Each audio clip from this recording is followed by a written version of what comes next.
നമസ്കാരം. പ്രധാന വാർത്തകൾ. സ്കൂൾ പച്ചക്കറിത്തോട്ടത്തിൽ നിന്ന് വിളവെടുത്തു. കർക്കിടക സ്പെഷ്യൽ പ്രവർത്തനമായി ഇലകളുടെ പ്രദർശനവും ക്ലാസും സംഘടിപ്പിച്ചു.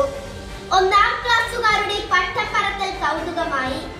രക്ഷിതാക്കൾ സ്പോൺസർ ചെയ്യുന്ന മാസത്തിലൊരു സ്പെഷ്യൽ ഭക്ഷണത്തിന് തുടക്കമായി. അറിവുത്സവം, സാഹിത്യ ക്വിസ്, മരക്കഥാ മത്സരം എന്നിവ സംഘടിപ്പിച്ചു. വാർത്തകൾ വിശദമായി. അവധിക്കാലത്ത് നട്ടുവളർത്തിയ പച്ചക്കറിത്തോട്ടം, ഗ്രോ ബാഗ്, അടുക്കളത്തോട്ടം എന്നിവയിൽ നിന്ന് വിളവ് ലഭിച്ചു തുടങ്ങി. PTA ഭാരവാഹികൾ, മാനേജർ എന്നിവരുടെ സാന്നിധ്യത്തിൽ കാർഷിക ക്ലബ് അംഗങ്ങൾ വിളവെടുപ്പ് നടത്തി. അടുത്ത ആഴ്ച മുതൽ കൂടുതൽ ഇനങ്ങൾ കൂടി വിളവായി ലഭിക്കുന്ന സാഹചര്യത്തിലാണ് നിലവിലുള്ളതെന്ന് കൃഷിമന്ത്രി ഹനാൻ അറിയിച്ചു.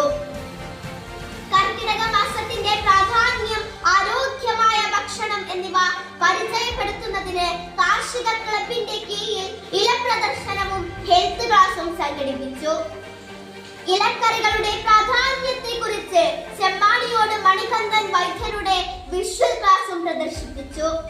ജയശങ്കരൻ മാസ്റ്റർ പ്രദർശനം ഉദ്ഘാടനം ചെയ്തു. ഷമീർ തോണിക്കര അധ്യക്ഷനായി. ഷഹന ലബീബ്, യൂസഫ്, ബിന്ദു, ജിതേഷ്, അൻസാറുള്ള എന്നിവർ സംസാരിച്ചു.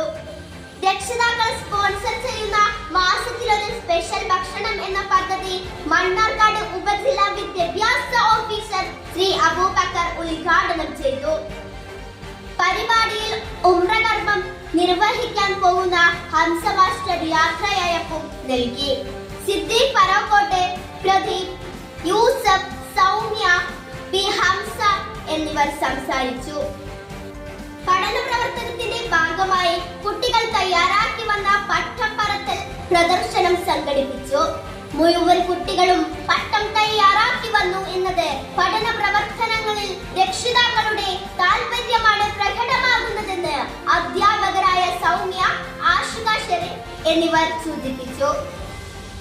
ജനയുഗം, സഹപാഠി, അറിവുത്സവം, സ്കൂൾ തല സാഹിത്യ ക്വിസ് മത്സരത്തിൽ റിസിൽ 1ാം സ്ഥാനവും അകാൻ 2ാം സ്ഥാനവും ഹനാൻ, അൻസാറുള്ള എന്നിവർ 3ാം സ്ഥാനവും നേടി.